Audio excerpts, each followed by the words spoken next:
Nuestro tema de hoy es el libre albedrío y quiero comenzar con una nota autobiográfica personal.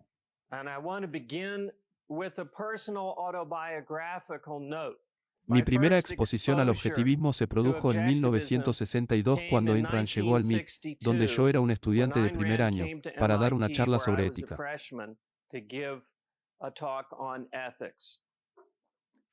Solo sabía que Ayn Rand era una figura controvertida y la había escuchado descrita como una individualista radical, así que decidí asistir a la conferencia.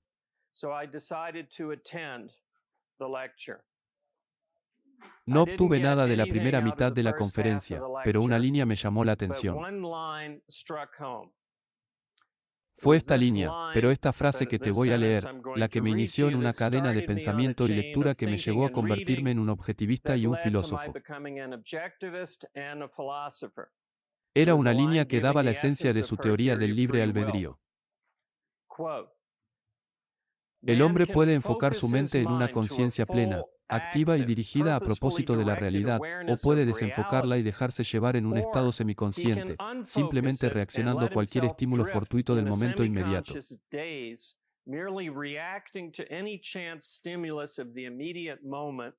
A merced de su mecanismo sensorial perceptivo no dirigido y de cualquier conexión asociativa aleatoria que pudiera hacer.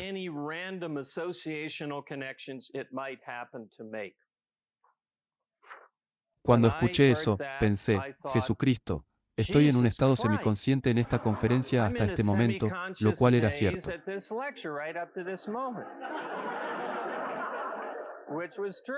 Y recuerdo que traté de asistir y esforzarme, de hecho, me incliné hacia adelante para captar cada palabra durante el resto de este discurso.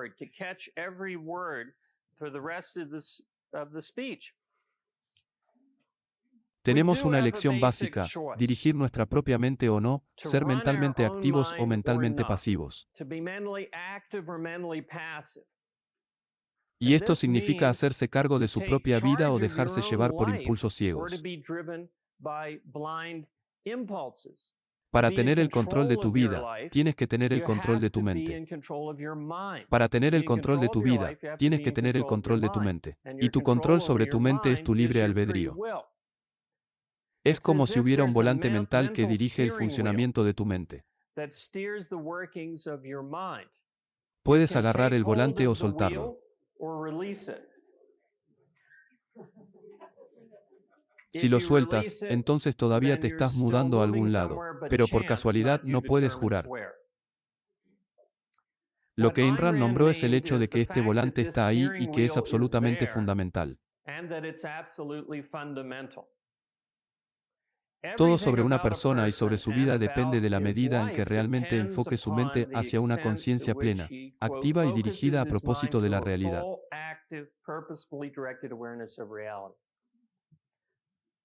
Ayn Rand ha declarado que la cuestión básica de la filosofía es la eficacia de la mente del hombre. Pero podemos decirlo aún más simple, ¿tiene el hombre una mente? ¿Tiene una facultad competente para comprender y tratar con el mundo? Si tiene una mente, puede descubrir cómo lograr su autoconservación, éxito y felicidad.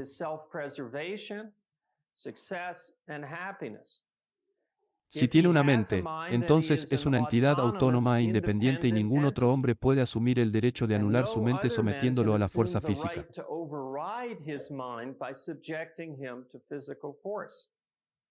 Si es así, entonces la libertad es el estado propio del hombre. Esas son algunas de las consecuencias de la teoría del libre albedrío de Ayn Rand. Pero si no tienes mente, si no eres más que una grabadora de clase alta que reproduce creencias alimentadas en ti, entonces no puedes juzgar por ti mismo. No puedes distinguir la verdad del error. No puedes alcanzar el conocimiento. No puedes descubrir cómo lograr tu propia autoconservación, tu ser, tu felicidad. Toda tu vida, estás controlado por algo, algún factor X. Eres impotente para desobedecer. Solo eres apto para vivir como esclavo en una dictadura. Estas son algunas de las consecuencias de la doctrina del determinismo, la negación del libre albedrío.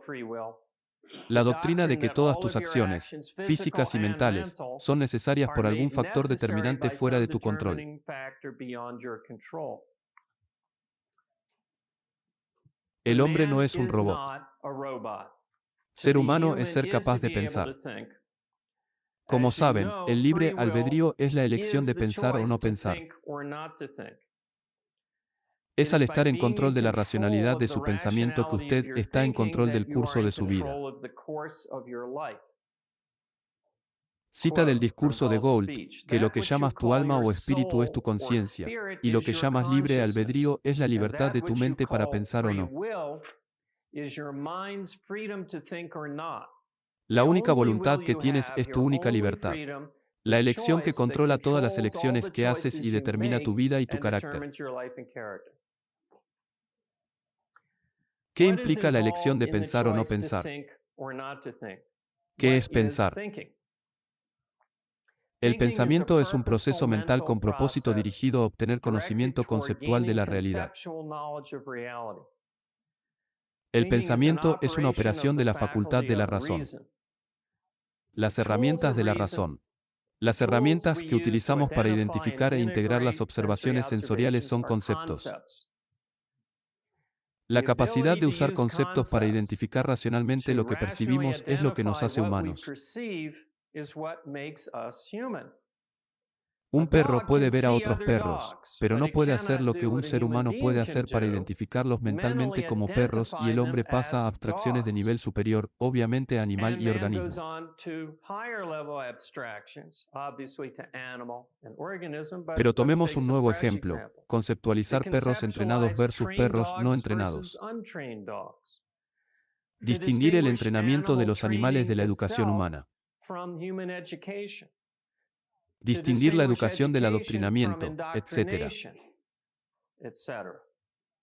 El uso de la razón para formar y aplicar conceptos es una cuestión de libre albedrío. El proceso de hacer eso se llama pensar. No tienes que querer que tus ojos vean, pero tienes que querer que tu cerebro piense. Los órganos de los sentidos del hombre funcionan automáticamente. Esto es para los nuevos títulos intelectuales. Los órganos de los sentidos del hombre funcionan automáticamente. El cerebro del hombre integra sus datos sensoriales en percepciones automáticamente. Pero el proceso de integrar percepciones en conceptos, el proceso de abstracción y de formación de conceptos, no es automático. Cerrar cita. Quiero, en esta conferencia y en la próxima, realmente masticar y llegar a comprender mejor la idea de pensar y las operaciones que se encuentran debajo del pensamiento. Really chew and come to understand better the idea of thinking and the operations that lie beneath thinking. ¿Cuál es exactamente la elección de pensar o no? Ese es el problema, y quiero abordar el tema de manera inductiva. La primera conferencia, la mayor parte de la segunda está dedicada a un examen introspectivo inductivo de los hechos disponibles sobre el libre albedrío.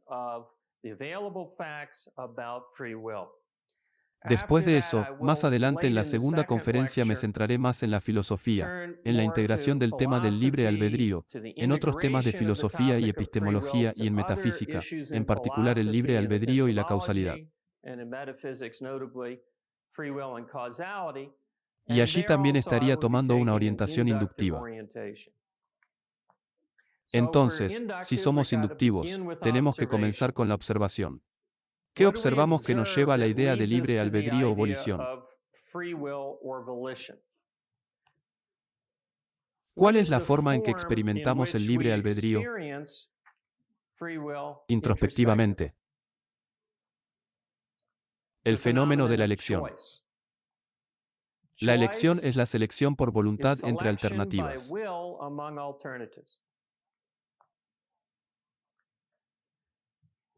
En el libro de la revista de David Harraman, puede encontrar una sección que escribió el 8 de marzo de 1947. Notas para la rebelión de Atlas, que le dio al título La progresión del desarrollo mental y psicológico de un hombre. Observe cómo ella explica aquí cuán temprano un niño se da cuenta de la elección.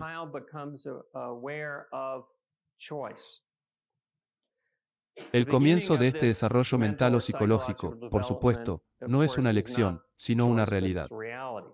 Así que ella comienza diciendo la primera cita: Adquiere conocimiento fáctico de los objetos que lo rodean, de los eventos, por lo tanto, llega a la conclusión de que existe un universo y que él existe. Punto. Luego llegamos al segundo hecho. Segundo hecho general que reconoce. Descubre que tiene la capacidad de elección. Primero, agarra objetos, entidades, luego que estas entidades actúan, es decir, se mueven o cambian. Es decir, descubre lo mismo de sí mismo. Primero adquiere autoconciencia. Entonces aprende que este yo puede actuar o debe actuar, y que debe hacerlo a través de la elección. Por ejemplo, si tiene hambre, debe pedir comida, o llorar por ella, o ir a buscarla. Pero debe hacer algo, elegir qué hacer y elegir hacerlo. Ahora, las opciones que ella enumera allí, como llorar, ir a buscarlo o pedirlo, no son como la mayoría de las opciones.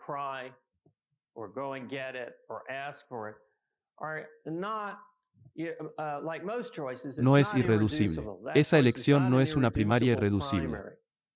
El libre albedrío no es esencialmente, básicamente la elección de si lloras por tu comida o no. Ni siquiera para un niño, es una elección. Pero como dijo antes, hay una elección de la que dependen todas las demás opciones. ¿Qué está involucrado en la elección que no es la primaria?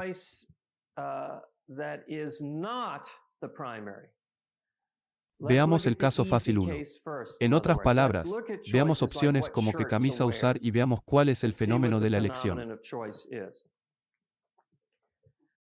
Opciones de nivel superior, opciones primarias no irreducibles. Las elecciones de nivel superior, como qué camisa usar, implican un proceso de deliberación, y ese es un proceso relativamente sofisticado.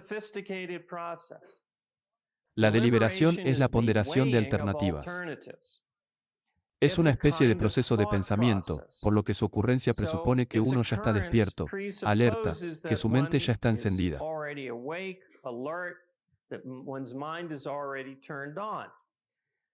La deliberación, en otras palabras, presupone un estado de concentración mental. Pero esa es la primaria irreducible.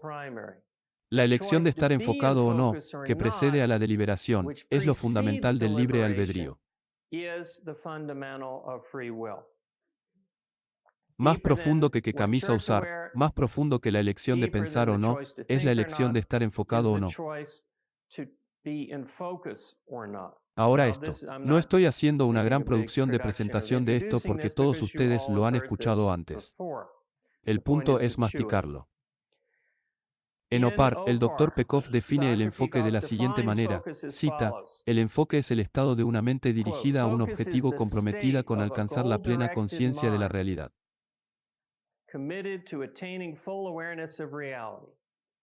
El enfoque es el estado de una mente dirigida a un objetivo comprometida con alcanzar la plena conciencia de la realidad. Ahora veamos los elementos de esta definición. Esta parte no es directamente inductiva, pero tenemos que aislar de lo que estamos hablando y nos referiremos a la realidad. Así que no es racionalista. Bien, ¿cuáles son los elementos de esta definición? La primera es muy clara y sencilla. El enfoque tiene un propósito. Es un propósito de orientación y el propósito es la conciencia. El enfoque es la voluntad de saber y este propósito es lo esencial del enfoque.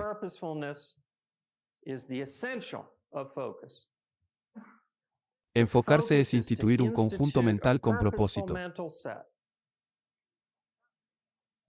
El segundo elemento se refiere a cuál es ese propósito, que es la plena conciencia en lugar de qué.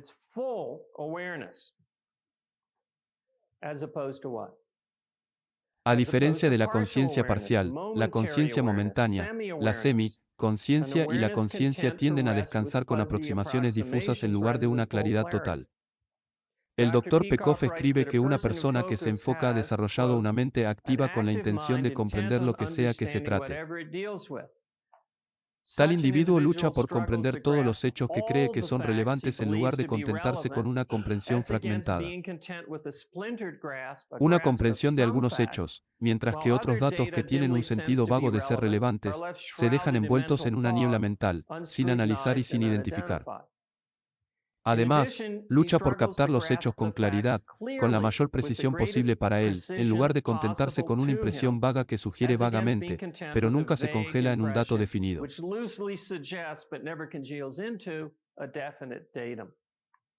Cerrar cita, eso es conciencia plena.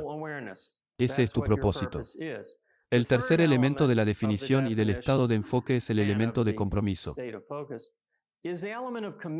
Y creo que esto es un poco más difícil. ¿Cuál es el compromiso con la plena conciencia? En lugar de simplemente estar en el nivel de plena conciencia, ¿qué agrega el compromiso? Respondamos a eso tomando el fenómeno general del compromiso de hacer algo. Supongamos que te gusta dar un paseo después del almuerzo. Te observé caminando regularmente justo después del almuerzo. Que añade, si me enterara de que estaba comprometido a dar esos paseos, por ejemplo, para hacer ejercicio. ¿Qué significa el compromiso de caminar más allá de simplemente hacerlo? Significa que no solo lo haces por casualidad, sino que lo haces por principio, sin excepciones, tengas ganas de hacerlo o no.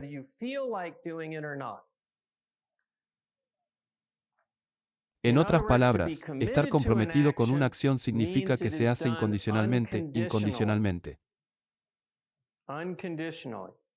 Por lo tanto, el compromiso con la plena conciencia significa que buscas la plena conciencia incondicionalmente, sin sí o con la condición de que, colocado frente a la percepción de la realidad, tu esfuerzo por saber no se realiza con la condición de que te guste lo que descubrirás, o que obtendrás la respuesta que estás buscando rápidamente, ni en ninguna otra premisa.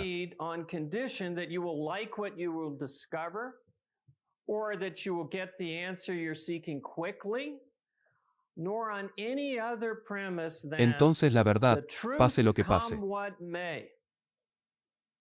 Eso es lo que el compromiso agrega a estar alerta, atento y decidido por el momento. Ahora, por supuesto, no es el caso de que comprometerse con la plena conciencia por la mañana cree un estado que dure hasta la hora de acostarse. El compromiso no significa que no se requiera ninguna otra opción para sostenerlo. La elección de enfocar tiene que hacerse y rehacerse de momento en momento. Puedes hacer una introspección de eso directamente. El aspecto de compromiso es la actitud continua que tengo que conocer, y no solo el tema concreto del momento, sino todo lo que uno puede.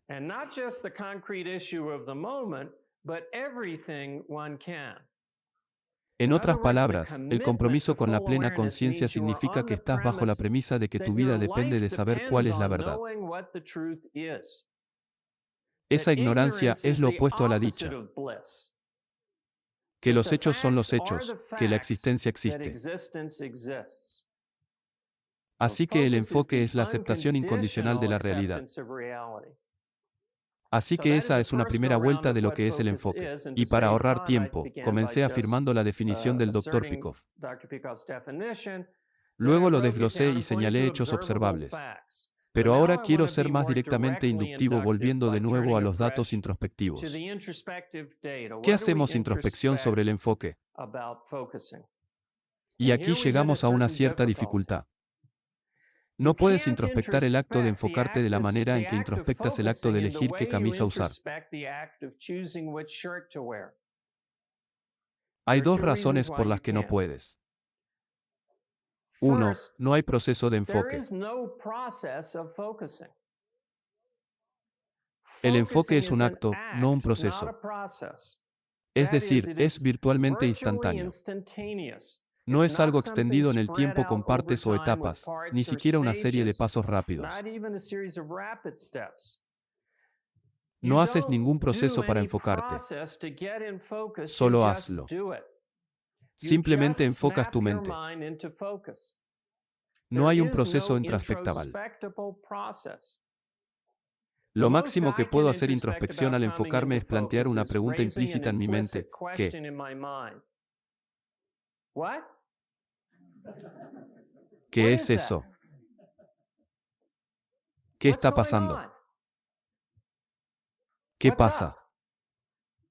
O incluso, oye, ahora, eso no es un proceso, es un acto.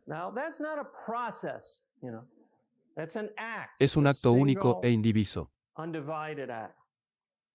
Así que no hay un proceso que analizar. No podemos decir, de acuerdo, el enfoque comienza con el calentamiento de la región 1 del cerebro, y luego corres a través de algunos ejercicios mentales y luego acabas segundo.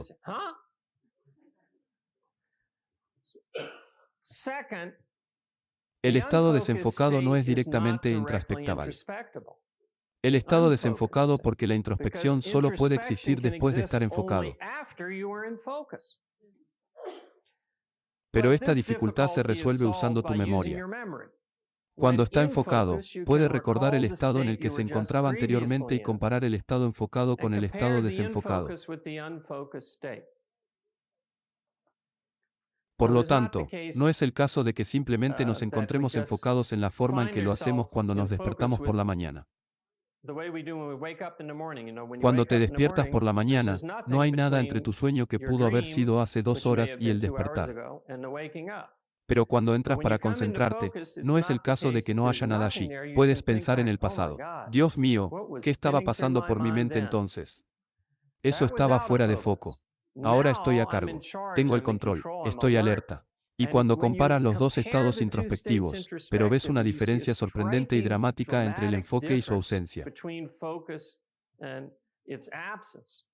La diferencia entre el enfoque y el desenfoque es enorme, fácilmente observable y completamente innegable.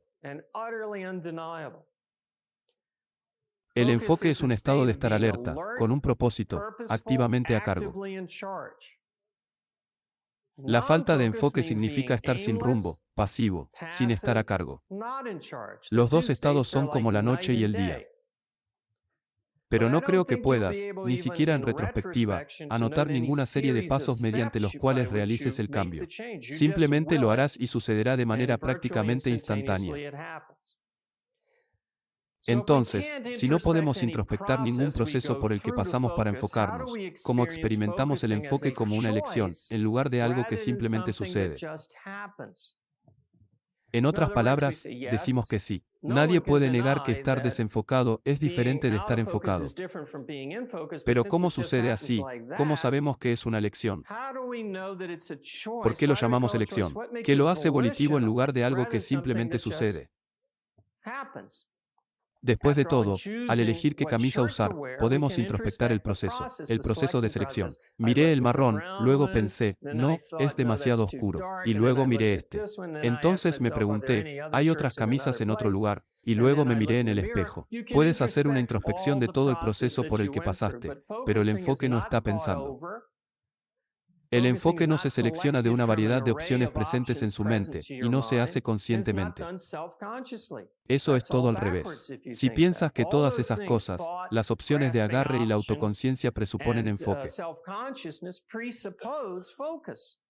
Antes de que hayas activado tu conciencia, no estás haciendo esas tareas de nivel superior. Es el comienzo de ellos de lo que estamos hablando. Entonces, ¿de qué forma experimentamos la naturaleza volitiva de esta elección especial? ¿Qué son los datos introspectivos o su naturaleza volitiva se deriva de algún argumento filosófico? No, la naturaleza volitiva del enfoque no se deduce, se observa. Es evidente por sí mismo. Hay datos introspectivos. Ahora comencemos a mirarlos. Muchas de ellas. La forma principal en la que experimentamos el enfoque como una elección, que es una elección, es la experiencia del esfuerzo.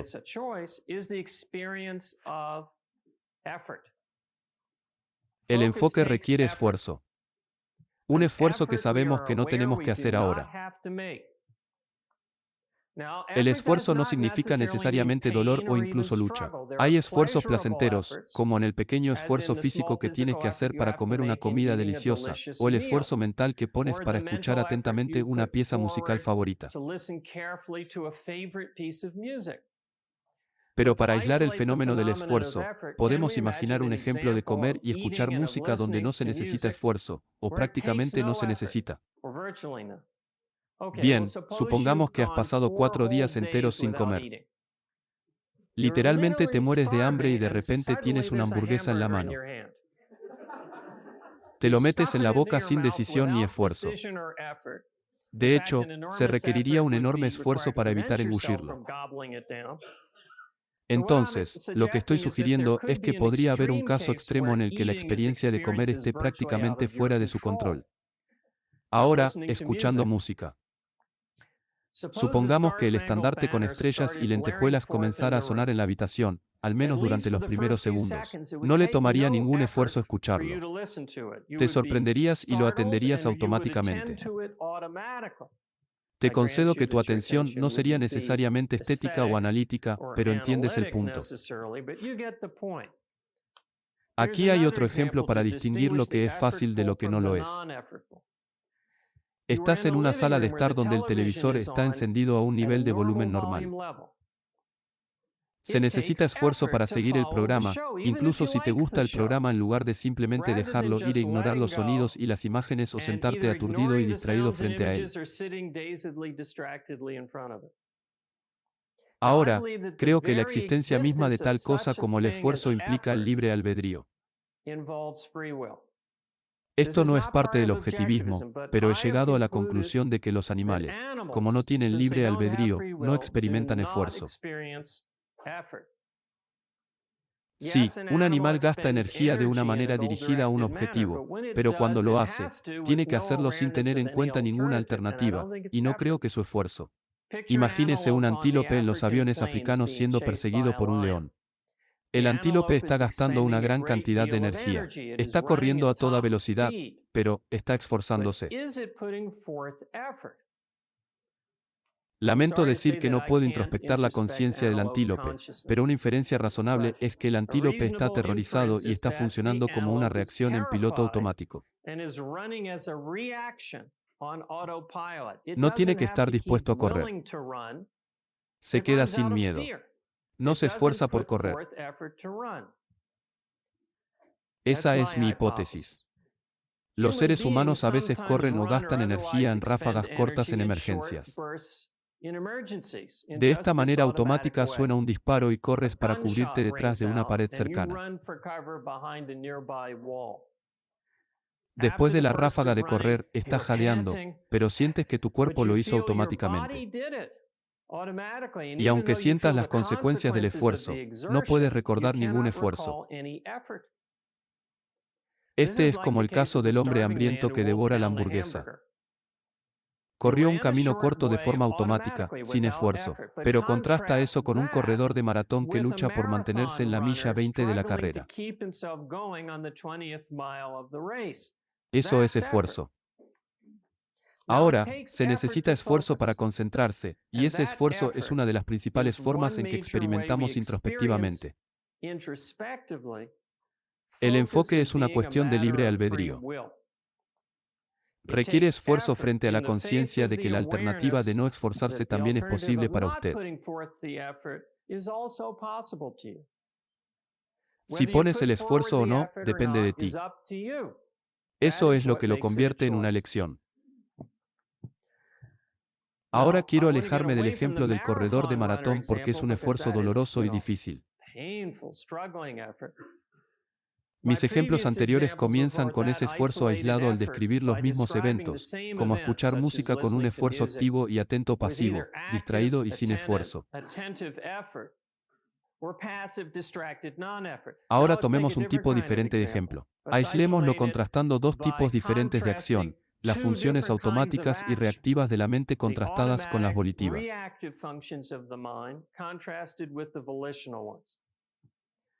La percepción sensorial es automática. No requiere ningún esfuerzo para verme y oírme ahora, sino para entender lo que estoy diciendo, para integrarlo, para captar sus implicaciones, para juzgar su validez, que requiere hacer un trabajo mental.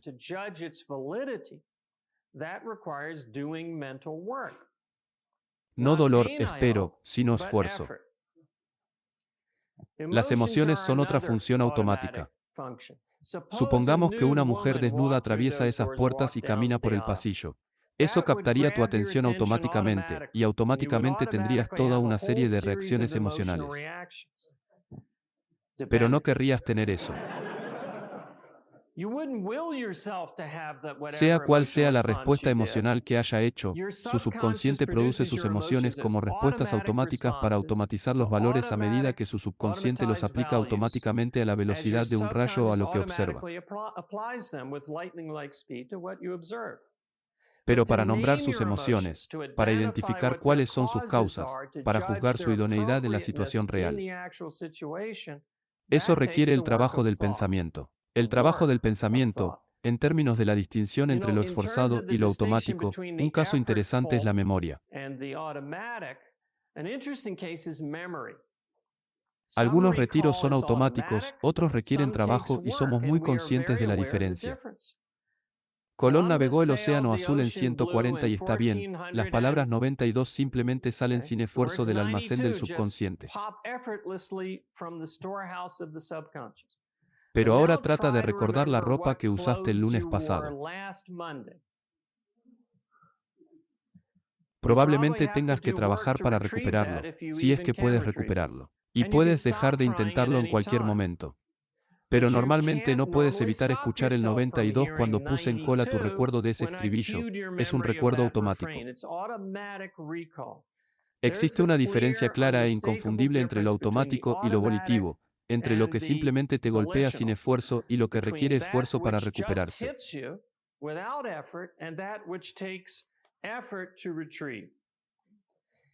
Estás enfocado. Si te haces cargo de tu mente, considera lo que debería estar haciendo y esfuérzate por hacerlo. Como dije hace unos años en mis conferencias sobre psicoepistemología, la esencia del enfoque es administrar las operaciones de su conciencia. La elección es regular las acciones de su conciencia o no. Y de nuevo, lo esencial es el propósito. Estás controlando lo que haces con tu mente con el propósito de mantenerte en contacto cognitivo con la realidad. Este punto me permite corregir el error más común que cometen los objetivistas con respecto al enfoque, confundir el enfoque con la concentración. El enfoque a menudo requiere concentración, pero puede estar completamente enfocado sin concentrarse, y puede concentrarse sin estar enfocado.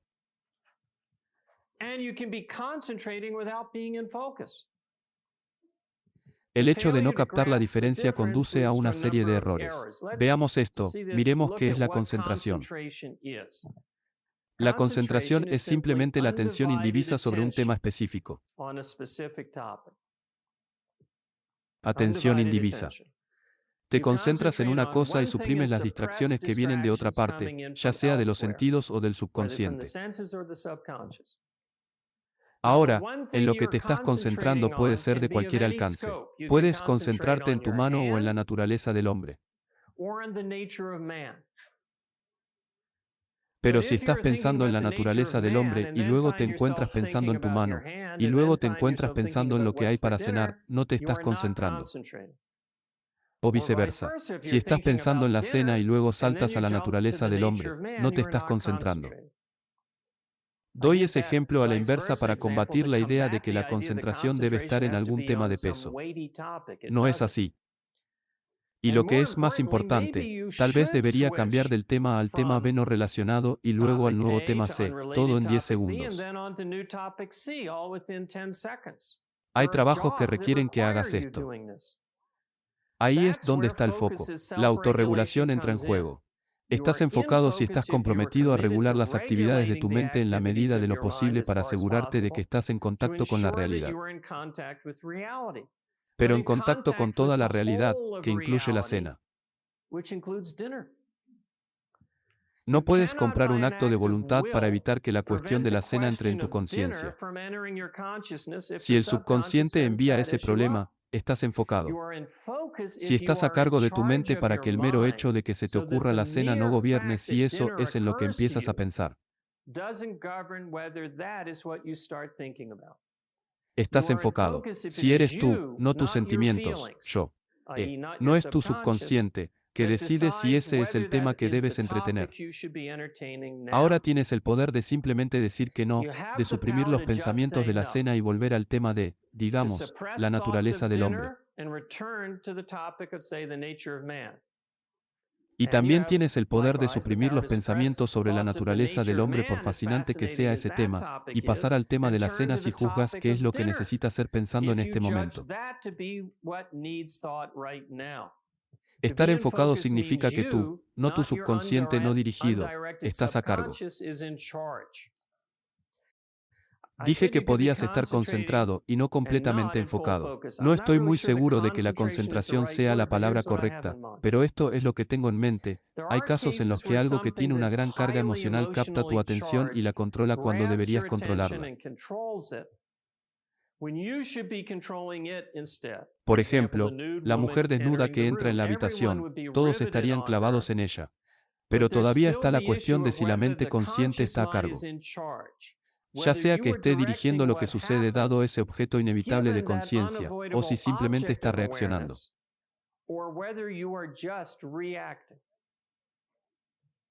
Se ha dicho que nada concentra la atención como mirar el cañón de un arma, pero la atención.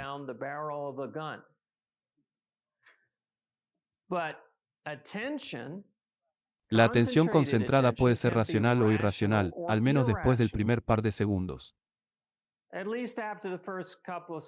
El peligro en ese ejemplo es que existe un momento de pánico. Eso es realmente un arma. Puede haber casos de pánico tan extremo que no puedas hacerte cargo en absoluto. No estoy tratando de definir los límites de dónde sucede eso. Simplemente estoy diciendo que la atención inducida emocionalmente no es lo mismo que el enfoque. Lo mismo ocurre con una situación positiva. Un amante está fascinado por su amada cuando ella está presente. Se concentra en su hermoso rostro, su encantadora personalidad, sus virtudes. Pero esta concentración se puede hacer activamente enfocada o concentrándose pasivamente fuera de foco. La alternativa volitiva permanece.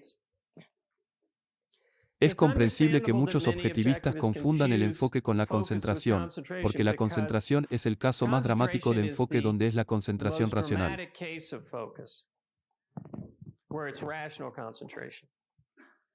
Pero es una falacia limitar un concepto a sus instancias más dramáticas y fácilmente reconocibles. Un fenómeno no se restringe en la realidad a los casos en que es más claro para nosotros o más crudamente aislado de otras cosas. Tomemos este ejemplo, supongamos que digo conducir un automóvil, imagínese conducir un automóvil. Ahora probablemente te imagines automáticamente que tengo sus manos en su volante, girándolo de esta manera y girándolo de esa manera. Pero, ¿qué pasa si está parado allí con las manos en alto y sigue recto? ¿No cuenta eso también como dirección? Claramente lo hace. No es el ejemplo más dramático. De la misma manera, para aislar los casos de enfoque versus no enfoque, normalmente seleccionamos los casos del tipo de resolución de problemas directiva concentrada de alto esfuerzo. Pero eso significa que estás fuera de foco cada vez que estás reflexionando. No, algunas reflexiones están enfocadas y otras están desenfocadas. La acción concreta de la reflexión, con su forma más permisiva de autorregulación, no es lo que es un problema. La cuestión básica es hacerse cargo de su mente o no. Hacerse cargo significa hacer cosas diferentes en situaciones diferentes. Se requieren diferentes actividades conscientes en diferentes momentos para diferentes tareas en diferentes situaciones. La conclusión es que debes ser consciente y estar a cargo de lo que haces con tu mente y lo que requiere la situación. Si el libre albedrío es la autorregulación de tu mente, su aspecto fundamental es la autoobservación. Para elegir lo correcto para hacer con tu mente, debes observar lo que está sucediendo en tu mente. Tienes que supervisar, ser consciente de tus procesos mentales. Vigila tu mente. El autocontrol es lo esencial del enfoque y del libre albedrío.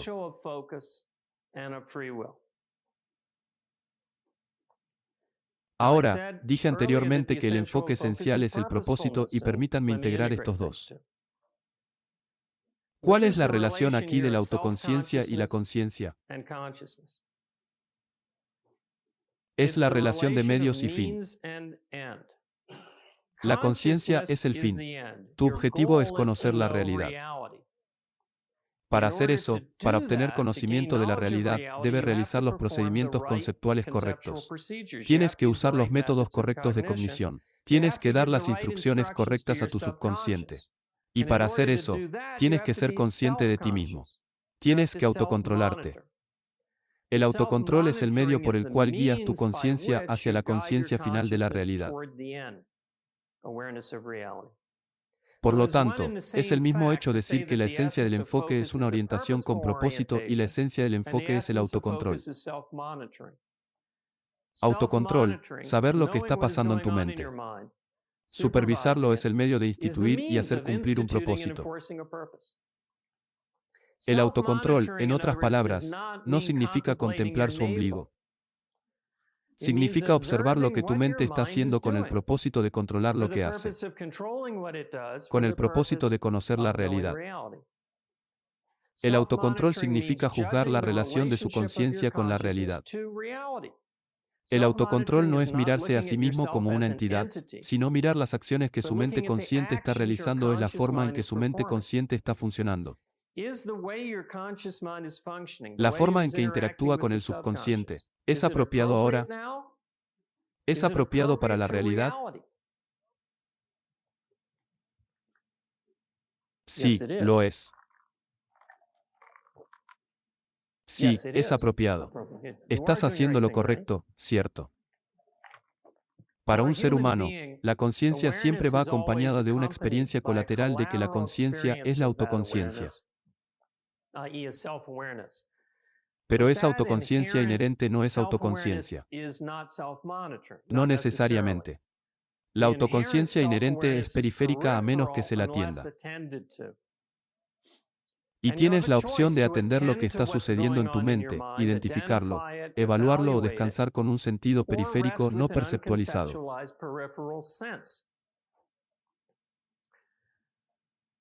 En la cognición, hay muchos métodos y tácticas que uno puede usar conscientemente, y ninguna acción concreta es adecuada para todas las situaciones. Es incorrecto decir, por ejemplo, que un objetivo, como dijeron los estudiantes hace algunos años, es estar enfocado. Tienes que definir tus términos. Es posible que una persona determinada ni siquiera sepa que existe tal cosa como la definición. El enfoque no es instituir una lista especificable de procedimientos cognitivos. El enfoque es más profundo que eso. Es monitorear y regular tu mente para estar en contacto con la realidad. Por lo tanto, puede concentrarse por completo sin participar en una acción de pensamiento con un propósito. Tienes que tener un propósito, pero no necesariamente pensar. Simplemente caminar por la calle, disfrutar de los sitios sin concentración intelectual se puede hacer enfocado o desenfocado. Está enfocado si estás alerta, a cargo de tu mente y preparado para participar en un proceso de pensamiento intelectual concentrado en caso de que surja la necesidad. El enfoque es la condición previa del pensamiento. Es la disposición a hacer cualquier tipo de operación mental específica que juzgue apropiada dada su jerarquía de valores en las circunstancias.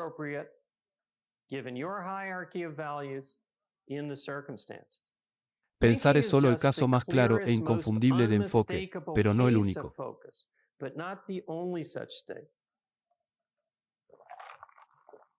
El pensamiento está enfocado, sostenido durante un periodo de tiempo para responder una pregunta definida. La palabra clave aquí es sostenido. Caminar por la calle enfocado y notar cosas como que es un atractivo escaparate de una tienda podría llamarse tener un pensamiento perdido, pero no es pensar en el sentido en que tengo en mente.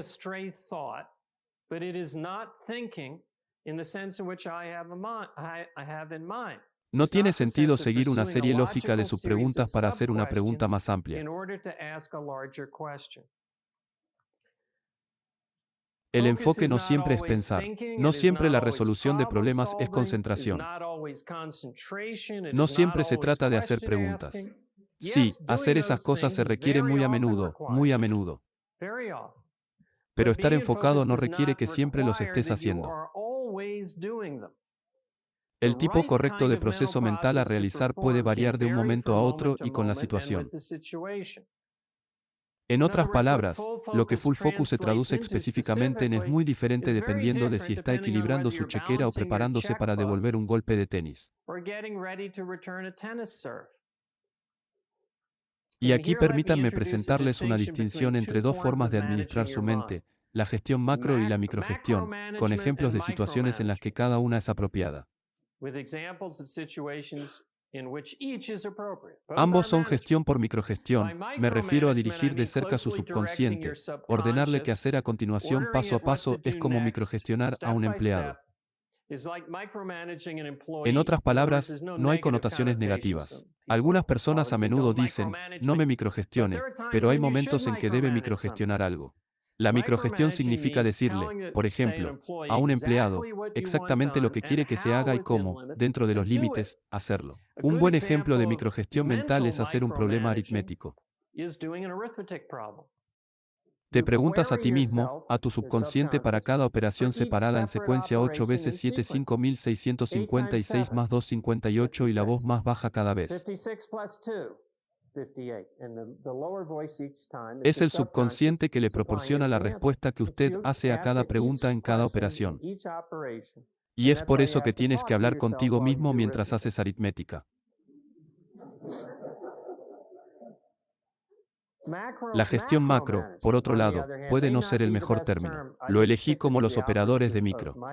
Puede que no sea el mejor término para lo que voy a describir ahora. En contraste, podría llamarse lo que ellos llaman gestión por objetivos. Pero de todos modos, esto es lo que tengo en mente. Estás esperando devolver un jarabe de tenis. Te dices a ti mismo solo una instrucción y dejas que el resto proceda automáticamente cuando llegue el momento. Esa instrucción podría ser watch the ball. Podría ser prepárate para el revés. Puede ser mantener las rodillas dobladas.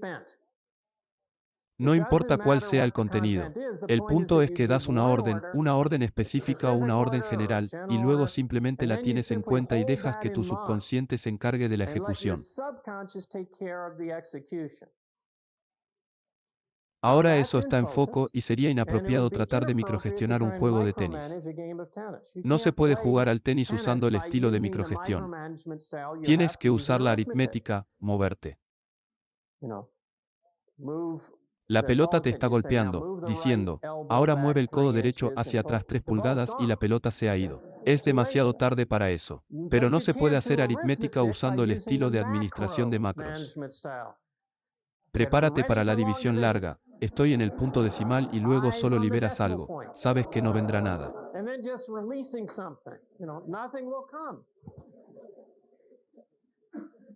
Ninguna de las dos formas de gestión está per se más centrada que la otra.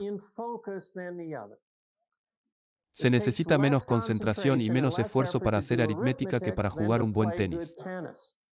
Pero la aritmética todavía requiere un poco de esfuerzo. El esfuerzo para administrarlo aún requiere observar lo que está sucediendo en su mente y seleccionar métodos y procesos en consecuencia para lograr un propósito válido. En realidad, se requiere autocontrol tanto en aritmética, tenis, trotar, escribir un borrador, editar ese borrador.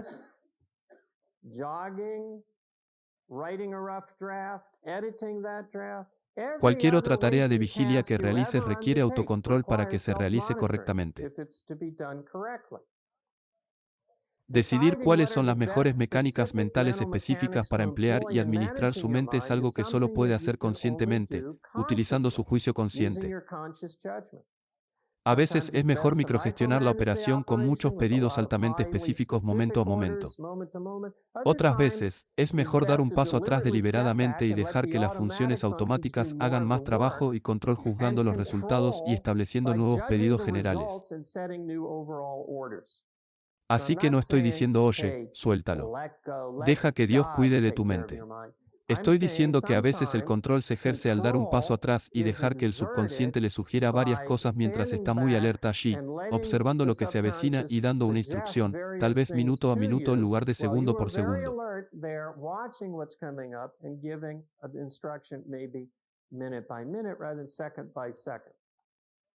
Lo único que el enfoque siempre significa es supervisar qué tipo de cosas estás haciendo. Ya sea que esté microgestionando, macrogestionando o cualquier otro tipo de administración, requiere que esté administrando, y para hacerlo, debe ser consciente de lo que está sucediendo en su mente. Tienes que ser autocontrolado, y eso requiere esfuerzo. No dolor, sino esfuerzo. En otra conferencia, dije que el problema era consciente o subconsciente. ¿Quién es el jefe? Ahora estoy ampliando eso sin contradecirlo al señalar casos en los que el jefe, para administrar adecuadamente, tiene que evitar la microgestión. Todavía tiene que arreglárselas, pero de una manera diferente a la que es el caso en la prueba intelectual normal. Para ser realmente el jefe, tienes que estar comprometido a hacer el trabajo, para descubrir el método de gestión adecuado a utilizar, para descubrir las órdenes correctas para dar a tu mente. Luego usa ese método, da esas órdenes y observa y juzga continuamente los resultados. Es decir, las acciones materiales o corporales que el subconsciente suministra obedientemente. Aquí hay otra forma de hacer el mismo punto general: lo fundamental no es tu estado, sino la causa de tu estar en él. Lo que sea que estés haciendo con tu mente en este momento, lo estás haciendo consciente y justificadamente. O lo estás haciendo sin saberlo o injustificadamente. Ahora veamos esas dos cosas, conscientemente y justificadamente. Esto, creo, da lugar a las dos alternativas al enfoque, la deriva y la evasión. La deriva significa que no eres consciente de lo que está sucediendo en tu mente. La evasión significa entonces medios injustificables que instituyen deliberadamente los procedimientos incorrectos. Primera toma: la deriva. Deriva es el nombre que le damos al estado de vagabundeo asociativo sin supervisión, y no puedo describirlo mejor que el pasaje con el que comencé esta conferencia. Se dejó llevar en un estado semiconsciente, simplemente reaccionando a cualquier estímulo fortuito del momento inmediato, a merced de su mecanismo sensorial perceptivo no dirigido y de cualquier conexión asociativa aleatoria que pudiera sucederme.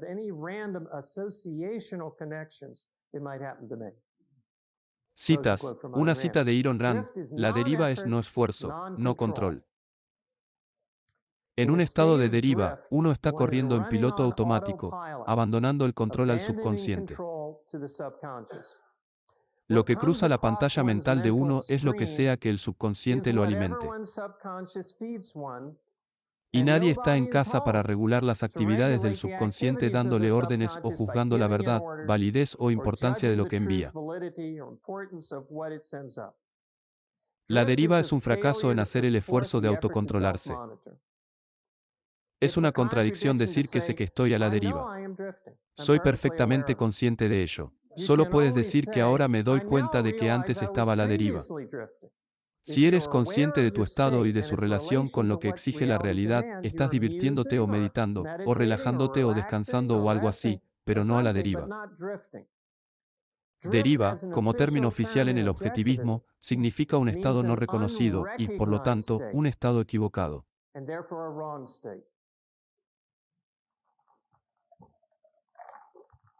Es crucial darse cuenta de que en un estado de deriva, todavía está haciendo cosas mentalmente. La pantalla no está en blanco. Está lleno de percepciones, pensamientos a medio formar, emociones y otros desechos. Las conexiones aún se pueden hacer, los datos aún se pueden archivar. Es posible que aún esté llegando a conclusiones, formando hábitos o reforzando viejos hábitos. La deriva no es un vacío absoluto, pero como has entregado tu cognición a tu subconsciente, procede a correr por sí solo. Está funcionando asociativamente en lugar de lógicamente, y las asociaciones que estás formando no son las que respaldarías si encendieras tu mente y pensaras en ello. Un punto psicoepistemológico. Vale la pena señalarlo. La deriva frustra la necesidad de archivar por elementos esenciales. Para presentar por elementos esenciales, debe identificar que algo no es esencial. La identificación de lo esencial no se puede hacer sin un pensamiento enfocado. En ausencia de identificación y, por lo tanto, de presentación por elementos esenciales, las cosas se archivan, pero se archivan por elementos no esenciales. Ejemplo, capitalismo. Eso es Wall Street. Y esa es una de las presentaciones menos dañinas que la gente puede hacer en una cultura anticapitalista. Capitalismo Wall Street. Pero, ¿puedes imaginar la desventaja de tu pensamiento si el capitalismo se presenta como Wall Street? Supongo que no tienes que imaginarlo porque hablas con no objetivistas para saber qué daño hace. Crees que la presentación por no esenciales. Lo que va a suceder si estás a la deriva, la presentación por sabotajes no esenciales de cualquier proceso de pensamiento posterior. Mi conferencia es psicoepistemología, también. La deriva es radicalmente diferente del descanso mental adecuado, ya que después de un día de trabajo mentalmente agotador, una de las cosas que hace que el descanso adecuado sea adecuado es que sabes conscientemente en qué estado te encuentras. Eres consciente de que este estado no es uno que permita tomar decisiones, sacar conclusiones o tomar medidas. Y esta conciencia proporciona la protección que falta y la deriva. Porque esta misma conciencia, este autocontrol, esta conciencia de en qué estado se encuentra, impide que el subconsciente, en efecto, tome en serio lo que está pasando por su mente, que es lo que desea en un descanso adecuado. No tienes que seguir ordenándote a ti mismo. No presente nada. No tomes una decisión. Esto no es real. Esto es descanso. No lo hagas subconscientemente. Solo la clara conciencia de que lo que estás haciendo es solo murmurar para ti mismo, no esas instrucciones. Déjame sentarme. ¿Qué día? ¿Qué día? Solo la clara conciencia de que lo que estás haciendo es simplemente descansar, solo murmurar, no la cognición, te impedirá, en gran medida, al menos hacer algo malo a tu subconsciente en ese estado. Tu subconsciente es muy obediente.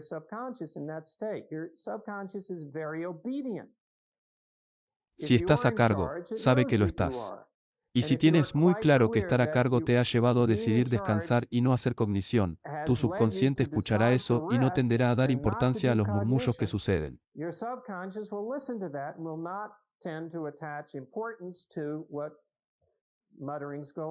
Ahora, para ser justos con las dificultades de la vida, tenga en cuenta que también existe el estado en el que está muy cansado pero preocupado o emocionado por algún problema con carga emocional que su subconsciente simplemente no suelta.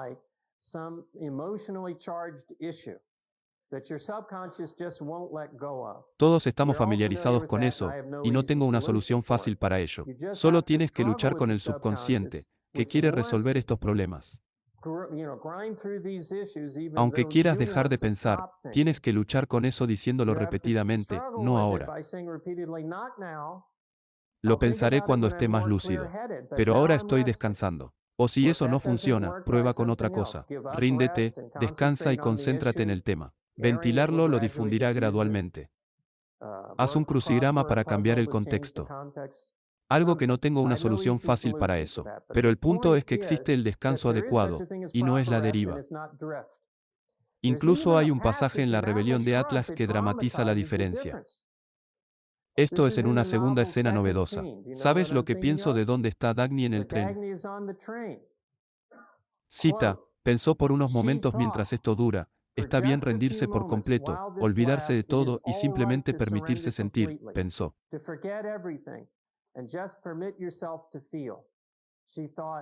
Suelta, suelta los controles. Esto es. Cita cerrada a ese descanso consciente y justificado. Y Ayn Rand, con la precisión habitual, se asegura de decir, pensó, haz esto con mi mente, demostrando que es consciente de sí mismo y que está bien rendirse por completo.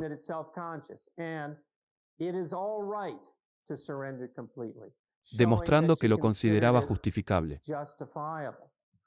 Agni que se considera que deja ir aquí. Justificable, justificable por cierto que esto es todo. La razón de esto es que se refiere a que ella escuchó la melodía del quinto concierto de Ajay siendo silbada por el inquebrantable. Mi punto es que Dagny está dejando ir, pero no a la deriva. Ella se relaja conscientemente y disfruta el momento. La deriva justificable consciente de sí misma es dejar ir. Sin conciencia de sí mismo, simplemente dejándolo ir. Eso es drift. Ahora, la otra mala alternativa al enfoque es la evasión. Cualquier lector de La Rebelión de Atlas, y mucho menos esta audiencia, está familiarizado con en qué consiste la evasión, por lo que no ensayaré aquí la presentación completa de ese mal. Lo que sí quiero cubrir es la relación de la evasión con lo que he dicho hasta ahora. En primer lugar, a diferencia de la deriva, la evasión es un proceso más activo y sin esfuerzo. Para evadir, uno tiene que trabajar. El trabajo de no ser consciente de algo. Y ahí está el algo. La evasión tiene un objetivo específico. ¿Cuándo evadir esto? No eso, por muy amplio que sea. La evasión es una forma de negación.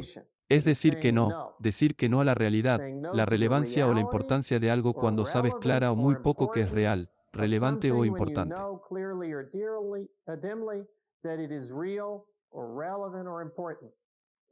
Así que puedes pensarlo de esta manera, la evasión es una supresión permanente e injustificada. La supresión injustificada, permanente, la supresión temporal justificada es algo bueno. Como vimos, manejar tu mente requiere que puedas rechazar las distracciones. Sin la capacidad de reprimir, no podrías concentrarte. Pero si suprimes algo que sabes implícita o explícitamente, sabes a qué deberías estar atendiendo. Si le estás diciendo a tu subconsciente, no intentes que no es parte de la realidad, eso es evasión. Una vez más, para ser más claros, hay algunas cosas que no son parte de la realidad, como errores, hipótesis arbitrarias, preocupaciones innecesarias. Hay cosas que no deberían integrarse porque son trivialidades, como un número de teléfono que nunca más tendrá que marcar. Obviamente, no desea integrar permanentemente errores o cada número de teléfono, cada marcación. Y es importante que pueda negar los errores y descartar triviales como los números de teléfono. Pero la evasión ocurre cuando sabes mejor. Incluso si el saber mejor es en forma de un pensamiento a medias o un sentido incómodo que no se traduce en palabras. La evasión es la expulsión injustificada de material con el orden implícito. Esto no puede ser cierto. No dejaré que sea verdad. Y recuerden la reacción del señor Thompson al discurso de Woolf. No era real, ¿verdad? Es demasiado para él incluso ser definitivo en su propia evasión. Por lo tanto, no lo era. La otra fórmula para la evasión es el lema de Scarlett O'Hara y lo que el viento se llevó. Lo pensaré mañana. Eso es una racionalización. No tiene intención de pensarlo mañana. Que el mañana nunca vendrá por ella. Y ella lo sabe, al menos emocionalmente. Mañana. Comenzaré con, ¿cuál es la conexión entre la deriva y la evasión? Uno de ellos no es consciente de sí mismo, el otro es un estado inmoral e injustificado. ¿Cuál es la conexión entre los dos? Pero detengámonos aquí para hacer preguntas.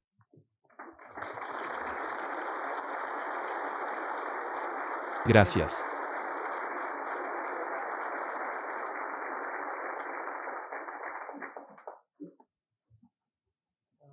Hola, me preguntaba si comentaría sobre la conexión entre la elección de enfocarse y la elección de valorar. Parece que ambos son las opciones fundamentales en sus respectivas áreas. Y me parece que en cierto sentido, por razones que no te señalaré, pero llevará tiempo que sean lo mismo o instancias de lo mismo. De acuerdo, déjame responder eso. La elección de centrarse en la elección de valorar. No hay una opción real para valorar. Hay una opción. Hay opciones que podrías tener en mente, pero no puedes confrontar al mundo y decir, ¿me importará algo o no? Creo que me importarán las cosas. La elección es entre valores o si mantener un valor frente a la adversidad.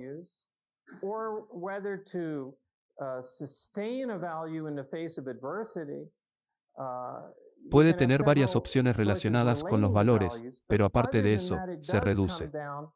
Todos ellos se reducen a la elección de enfocarse. Porque, ¿cómo se convierte una persona en un valorador?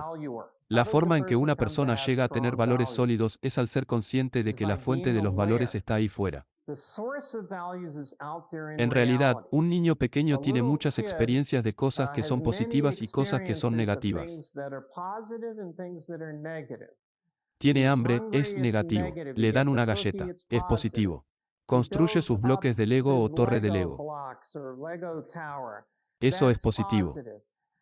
Su hermano pequeño lo derriba. Eso es negativo. Por lo tanto, el potencial de las experiencias de valor está ahí fuera en la realidad. Y la única pregunta es, ¿los abrazas o te alejas de ellos? Enfocas tu mente en el mundo y dices que el hermano pequeño se equivocó o el hermano mayor, quien quiera que sea, tenía razón al hacerlo. Voy a hacerlo de nuevo. O simplemente te retiras a un estado de mal humor, quejumbroso y lloroso. Una persona que desarrolló valores porque mantiene su mente clavada en la fuente de los valores, que es la realidad en relación con él, en relación con sus objetivos en su vida. Solo diría realidad. La elección de ser un valorador se hace por la elección de enfocarse en las cosas valiosas en la realidad y seguir enfocándose en ellas incluso cuando hay dolor, decepción, duda, etc. Eso es lo que hace que una persona sea valiosa. Así que es solo un acto. ¿Te enfocas o no? Déjame tomarlo de otro. ¿Podrías describir la diferencia entre soñar despierto y a la deriva? Pero distingo soñar despierto y a la deriva. Supongo que no necesito repetir las preguntas. Todos pueden escuchar la pregunta, soñar despierto. Puedo usar el término soñar despierto para referirme a un estado de sueño. No hay un uso canónico aquí. Fantasía constructiva es quizás el término para el procedimiento mental correcto. En otras palabras, si estás reproduciendo imágenes en tu mente durante 1020-30, 4050 minutos, no por una decisión consciente y consciente, sino solo porque se siente bien, ese es un mal estado.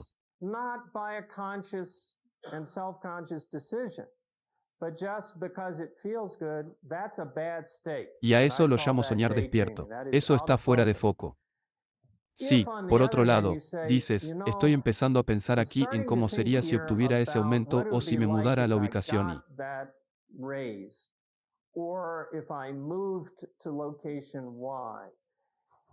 Y voy a permitirme visualizar eso y pensar en ello por un tiempo, porque realmente podría hacer eso y quiero ponerme en contacto con los posibles aspectos buenos y malos que podría tener.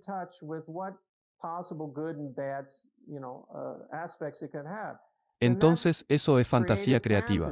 O conoces a una chica o en tu caso a un chico.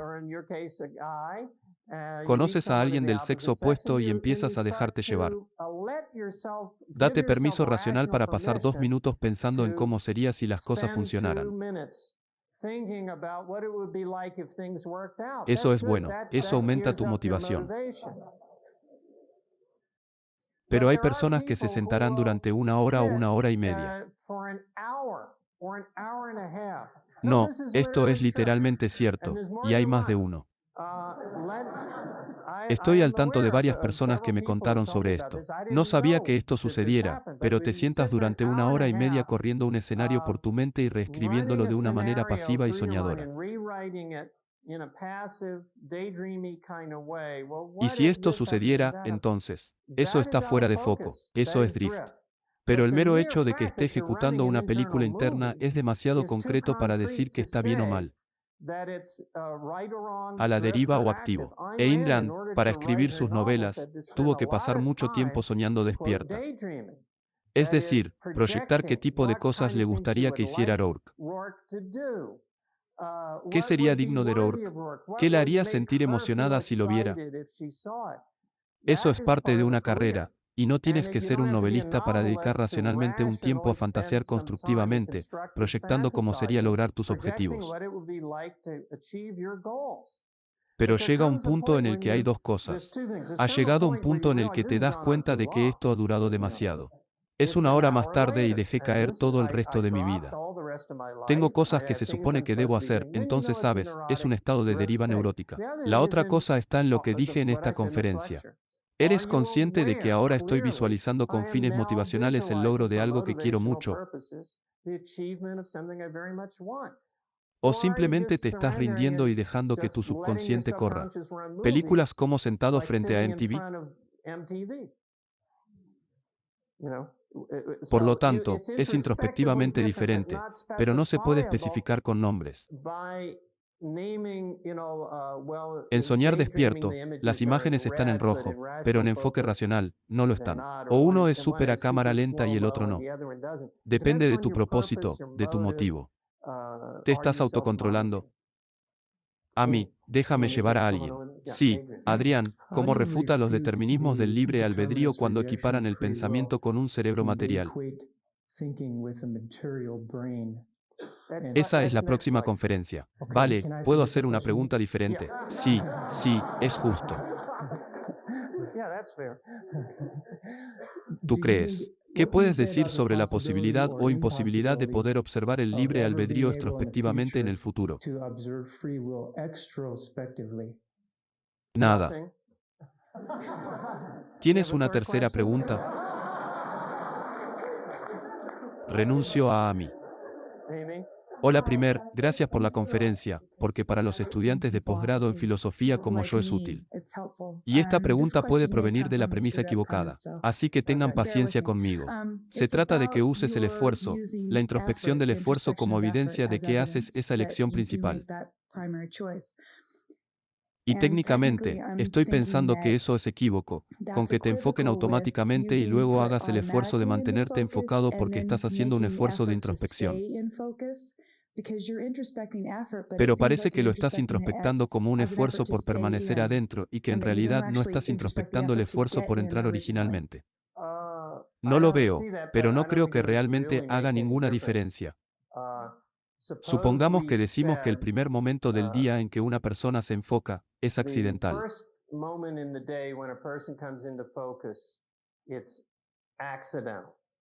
No lo creo por un segundo, pero supongamos que un filósofo perverso, inspirado en el análisis, dice que está bien, por la mañana, cuando te despiertas porque estás inconsciente antes de eso, el primer no se despierta sensorialmente, sino que se despierta conceptualmente. Pero desde entonces hasta que te duermes, se necesita esfuerzo para sostenerte. Realmente no haría ninguna diferencia. Pero si preguntas introspectivamente, ¿cuál es la diferencia introspectiva entre el primero y los siguientes? No siento ninguna diferencia en absoluto. En otras palabras, cuando me levanto por la mañana, sé lo que pasa por mi mente. Y la primera cosa es, ¿qué es hoy? Es martes. ¿Sabes lo que pasa hoy? A veces, si te despiertas en la etapa incorrecta de tu ciclo de sueño, la pregunta, estás tan aturdido que la pregunta es, ¿dónde estoy? Literalmente, estoy en Nueva York. ¿Dónde estoy? Espero que no lo sea. ¿Quién soy?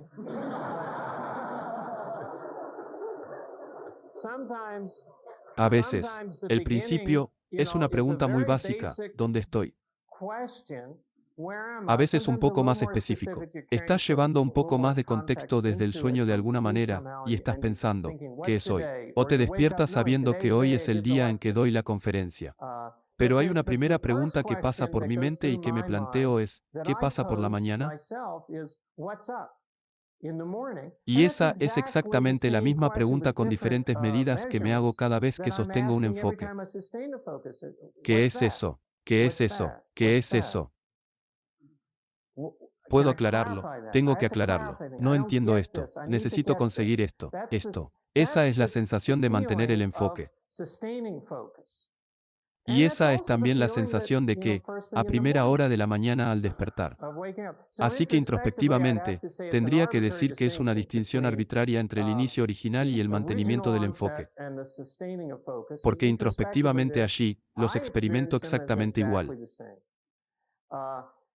Pero incluso si dijiste eso por la mañana, si un filósofo está dispuesto a admitir que el enfoque de mantenimiento es volitivo, el espectáculo ha terminado. Ganamos. Así que no creo que sea un tema crucial. Pero ciertamente creo que todo enfoque es volitivo y todo se siente igual. Sí, Jason, estaba interesado. Estabas hablando de evasión y, en relación con los diferentes tipos de gestión, estás diciendo que hay diferentes tipos de formas en que puedes gestionar tu pensamiento y la evasión es elegir el camino equivocado o no elegir un camino en absoluto, supongo. Sabes que mañana se vuelve un poco más claro, pero es la gestión del proceso de no saber. But it's managing for the process of not knowing. Es Saying, decir, "Now I've ahora tengo got que to hacer do esto para this, so no I won't saberlo. know." Esa es That's la the cosa. thing. Whereas Mientras que la drift deriva es is conocimiento, ignorancia, knowledge, ¿a quién le ignorance, who importa? cares? La evasión Evasion es que is, tengo que I've vencer got este to defeat pensamiento. this thought. Dame Give me una a racionalización, rationalization, subconscious. subconsciente. No lo It doesn't llama call it racional. rational. Give me Dame something algo that que will derrote defeat este this thought. pensamiento o lo expulse. Or push it out, push it Empújalo out. hacia afuera. So Así que la evasión es evasion diferente de is simplemente different escapar. from just vegging out. La evasión es Evasion is trabajo, work. si se le puede It's, llamar if you gestión. can call it managing, it's a Es una forma glamorized glamorosa de way referirse al of esfuerzo mental que referring se to hace the para mantener los mental hechos fuera de la effort that's conciencia. done to keep facts out of awareness. Así que es una forma de anti-gestión. Yeah. Sí, es una Is it a forma de form of contragestión, de degestión, de counter-management, antigestión. dismanagement, anti-management? Entonces, ¿cuál es la forma incorrecta de administración? Como tratar de macrogestionar la división a largo plazo. Oh, es un adjetivo muy comprensible, muy común, que no se me ocurre. Un error con el que simpatizo mucho. Porque, ¿quién, excepto yo, alguna vez pensó en formas de manejar su subconsciente? Estás en el próximo año o dos en que se publicarán las conferencias de escritura de no ficción, e incluyen discusiones sobre la forma correcta de manejar tu mente durante la escritura.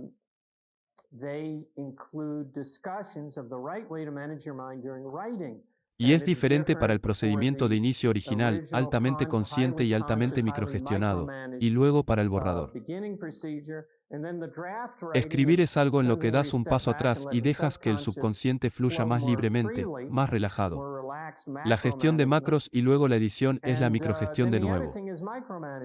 Pero nunca había oído eso antes. No creo que fuera la única escritora en notar esas etapas en absoluto.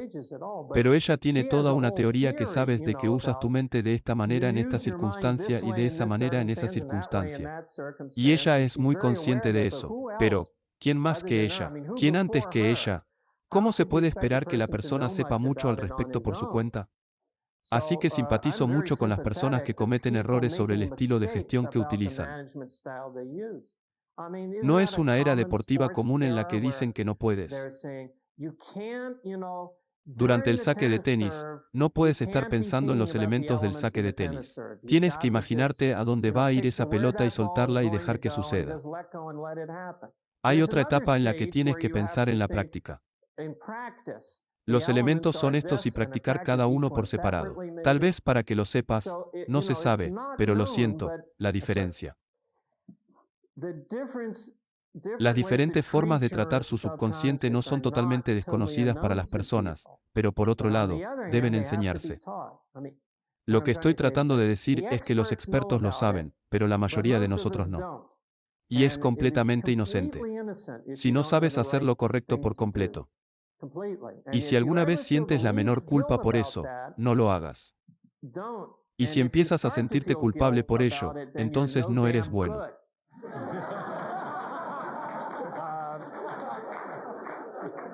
Ahora, en serio, si empiezas a sentirte culpable por qué lo hice, ¿por qué abordé este tema con esa mentalidad? Eso estuvo tan mal. Pensé, lo estaba intentando, pero en realidad no lo estaba intentando porque no funcionó. Solo recuerda que Ayn Rand describió la rebelión de Atlas con muchos de los retorcimientos, como ella lo llamó. Tenía muchas dificultades para escribir en las que tenía que aprender a desenredar la orden contradictoria que le había dado a su subconsciente. Leerás sobre esto en el libro. Y nunca sintió culpa. Ella, justo cuando se empantanaba, decía, ¿qué necesita mi mente para que no suceda? Ella no dijo, Dios mío, no puedo escribir, algo anda mal conmigo. Era doloroso, pero no se sentía culpable por ello, y tú tampoco deberías. No es evidente. Como usar las instrucciones correctas para tu mente. Lo que es evidente por sí mismo es que tienes que saber lo que está sucediendo en tu mente. Eso es autocontrol. De acuerdo, voy a tratar de responder más brevemente. Sí, mencionaste en un momento de tu conferencia que algo en el sentido del miedo puede causar una acción automática. De acuerdo, y estaba pensando, ¿puede el amor causar una acción automática también?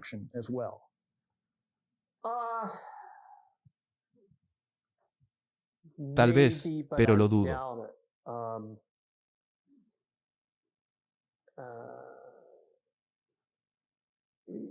Digamos, tratemos de arreglar una situación en la que has estado separado desde el comienzo de un romance. You've been separated from the start of a romance. You've been Has estado separated separado de tu novia durante from 2 your semanas y esto es antes de la era girlfriend de las llamadas for telefónicas 2 baratas. weeks, and this is before the age of cheap phone calls. So Así you que no haven't has hablado spoken con to ella y her, estás un poco preocupado y ansioso y todo. you're a little worried and you're eager and everything. Y And de then repente doblas una suddenly you turn esquina a y ahí corner está and there ella. she is Porque because sucedió something algo unexpected inesperado. happened. She came Volvió a la back to ciudad, town. así que la And agarras. so you grab her, I mean, Estaría I would be dispuesto a willing to accept aceptarlo. that that Eso just simplemente happened. sucede. Now, Ahora no you can't puedes say you decir que la grab her, agarras, you la go with her acompañas to al the motel, motel, firmas you la caja sign the registradora y registry. todo eso se All desarrolla. that just unfolds. You know. So Quiero decir, el propósito the de la forma en purpose que el hombre of the evolucionó. way man evolved, El man hombre evolved evolucionó para so poder tomar that el control de la mayor he could parte de su take vida, control la of as mayor parte much del of tiempo his life, posible. as much of the time as possible. Así So que the las reacciones automatic automáticas son de muy reactions corta are duración y muy very menores. short-lived and very minor. Un A camión truck fracasa y backfires and saltas. you jump. Es una That's an reacción automatic automática. reaction. Lo I'm estoy stretching estirando it en in mi my ejemplo example of del the disparo en el gunshot que where you quería poner allí I que wanted corres to put detrás de in una there pared that you cercana que run está a 12 pies de behind a distancia, porque nearby dije, oh, qué wall diablos. that's 12 feet away. Because that's, oh, what the hell. Eso no That's es. not, I'm Estoy being too siendo fussy. demasiado But quisquillosa. it Pero no can't puede ser que be estés that you're corriendo running durante 30 for segundos en 30 pánico sin seconds control. in panic without control. Son It's 3 3 segundos. seconds Tal maybe, vez the es el outer límite limit, and exterior. man's Y la nature is naturaleza such del that hombre by es tal that que en ese time momento sabes lo que you estás know what you're haciendo y tienes doing que tomar and you decisiones. have to make decisions Y el and effort esfuerzo is está en juego deployed una vez once again. más. So the Así que las emergency reacciones de reaction, emergencia, los the sobresaltados, startled, la comida, food, even the incluso la food, comida para el hombre the hambriento. starving man, Después del after sexto the bocado, literalmente. sixth mouthful, literally, at En that ese point it momento, begins to comienza a become an convertirse issue en un of, problema de estoy I'm comiendo. eating, thank Gracias a God, Dios. should I Debo slow reducir la velocidad. down? Tal Maybe I vez no don't need quiero tener indigestion, indigestión. or ¿O de where will dónde the saldrá la next siguiente feed pieza? come from? Así So que todo all of esto, these, it's es muy very difícil hard to encontrar la find a acción humana sin non-effortful esfuerzo. human action. Están There's sneezing. estornudando. Hay There's a una respuesta startle de response, and sobresalto, there's a y hay few algunas reacciones very muy cortas y en vivo como short-lived esa. reactions like that. But Pero si dura un if it periodo de lasts tiempo, for su any mente length of entra en time, your juego de una mind manera comes sin into esfuerzo o play sin in an esfuerzo. effortful or non-effortful way. Pero So to para me, mí, what made lo the que whole dejó thing todo en claro clear fue el tema de la punta de pistola was o algo a lo que cualquiera the prestaría issue atención. of gunpoint or something that anyone would pay attention to. Algo Something donde where, sabes, si alguien irrumpe en la if habitación. someone burst into the room Ahora, now ¿quién es who's a una kind of especie de crazy loco? guy. Hay There are gente loca y crazy alguien que people, and conoces, someone, peludo y desaliñado, tipo de shaggy persona and sin hogar disheveled irrumpe en la homeless puerta y type of dice, person lo bursts in quiero. the door and says, I want it, I want it. You No puedes can't no not prestar pay atención a attention to eso. that. Nadie en Nobody esta in sala this tendría la room opción de would prestar have a atención a eso o no. choice whether to pay attention to that or not. No You don't tienes have esa that choice. opción. But Pero then, ahora, now let's say it diría que dura lasts 30 for, segundos antes de que llamen a 30 seguridad y lo seconds echen. before security is called and he's thrown out. 30 seconds segundos is es bastante quite a stretch tiempo y of te da la time, and oportunidad it de gives you a recuperar el control chance después de to 1 o 2 regain segundos. control after 1 or 2 seconds. Some Algunas people personas in en that esa situación situation simplemente will just reaccionarán, be oh Dios, es aterrador. reacting. Oh, God, it's frightening. What, I don't, boy, Mira look at eso, that, let me mira in. eso. Y And otra another persona dirá, person will be ahora, saying, ¿debo leave? now, should I leave? Se Will llamará a security be seguridad, called? se Will this be ocupará de taken esto. care of? What ¿Qué should debo I be hacer ahora? doing now? How ¿Cómo should I debo be responder? responding? Should I Debería be thinking pensar en mi about my esposa wife aquí. here? Es Is una this a amenaza. threat? Sabes que puedes You can procesarlo. process it. Todo el Everybody mundo pays le presta attention to it. atención, pero But puedes you can procesarlo process it racional o rationally irracionalmente. or irrationally. You can Puedes be estar in enfocado focus, atendiendo a esta cosa o fuera de foco attending to this atendiendo a thing, esta or out cosa. of Y la gente hace ambas cosas. Hay gente que quiere que la gente haga otras cosas a los mismos eventos. Y puedes ver eso. ¿Quién es el siguiente en la ley? Brian, tengo dos ejemplos que me gustaría que comentaras. Una es con respecto a la introspección, una especie de enfoque y cambio de enfoque de una cosa a otra. Un ejemplo que uso a menudo para discutir esto es si estás escuchando dos piezas de música que se reproducen simultáneamente. Si estás desenfocado, solo parece ruido. Puedes concentrarte en una de las piezas y luego escucharla con bastante claridad, aunque hay una distracción allí y allá. También puedes cambiar mentalmente el enfoque y escuchar al otro. No puedes escuchar ambos al mismo tiempo o dos conversaciones. Lo mismo. Sí, pero admito el ejemplo, pero parece funcionar en contra del estrés de la conferencia, que era que el enfoque es más profundo que la concentración. Sé que no tiene la intención de negar eso, pero solo quiero recordarnos que, de la forma en que es la alternativa básica, ¿está dirigiendo su conciencia o no? En realidad, mi segundo ejemplo es uno de concentración sin enfoque, que podría ser, por ejemplo, un canto de monje. Se está enfocando en su canto una y otra vez y se desdibuja como un estado hipnótico. Sí, es un buen ejemplo. Es mejor que la que tengo por venir, creo. Sí, concentrarse en su mantra es concentrarse en el sentido de excluir todas las distracciones.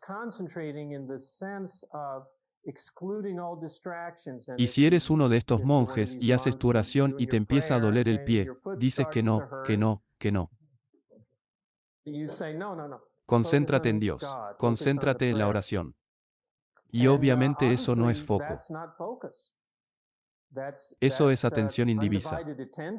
Pero no es con el propósito de tomar conciencia de la realidad. Así que la concentración es algo bueno. Y la mayor parte de nuestras horas de vigilia debemos estar concentrados. Pero no debemos concentrarnos en todas nuestras horas de vigilia, todas nuestras horas de vigilia. Deberíamos estar monitoreando nuestras mentes y regulándolas y usándolas de la manera que sea apropiada.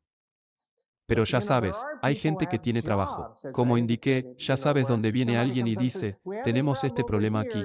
Y entonces alguien dice, oh, tienes este problema por aquí. Hay personas que tienen este tipo de trabajo desgarrador en el que pueden concentrarse porque su trabajo es ser eso, en el mostrador de la ciudad del Clarion de Nueva York, o lo que sea en la clínica de Chicago de la portada. De acuerdo, Jonathan, aquí tienes una pregunta sobre el esfuerzo. Solía tener un perro al que entrenaba para que no se comiera la galleta que le ponía delante hasta que le daba la orden de comérsela. Este pobre animal se sentaba allí babeando y babeando, esforzando cada músculo para no actuar hasta que yo diera la orden. Ahora, ¿podrías decir que ese perro está exhibiendo esfuerzo? Es una pregunta interesante. Diría que en la medida en que creas que el perro que voy a cubrir o eludir, pero no evadas la pregunta porque no lo sé.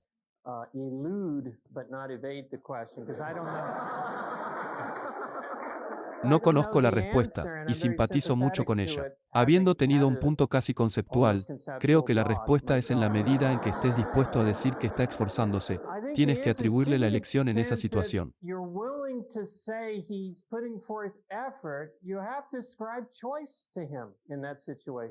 En la medida en que no estés dispuesto a atribuirle la elección, debes decir que parece un esfuerzo, pero son solo dos impulsos en competencia que luchan. Es su miedo al castigo, en guerra con su deseo de la galleta o la golosina.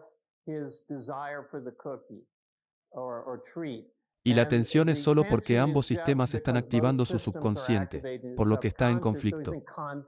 Pero no hay esfuerzo allí. Ahora tiendo a pensar que hay esfuerzo. Tiendo a pensar que puede haber un pequeño elemento de libre albedrío en los perros. Ahora no verás esto en los gatos. No, pero no es interesante. Soy dueño de un gato, no de un perro en la actualidad. Amo a los gatos, pero los gatos no tienen esa psicología. No lo hacen. No parecen estar en ese estado en el que dudan y van entre alternativas.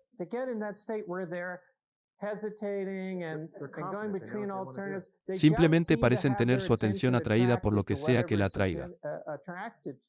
Y no se meten en este tipo de situaciones de conflicto. Y por un lado, no se preocupan tanto por ti. Así que no soy un psicólogo animal más allá de los antílopes, en eso me especializo. Sé que no les apetece, pero no debería ser demasiado dogmático o catmático. No debe ser demasiado dogmático o catmático. No deberías tener escrito en el cielo que ningún animal puede tener forma, precursor o elemento de libre albedrío.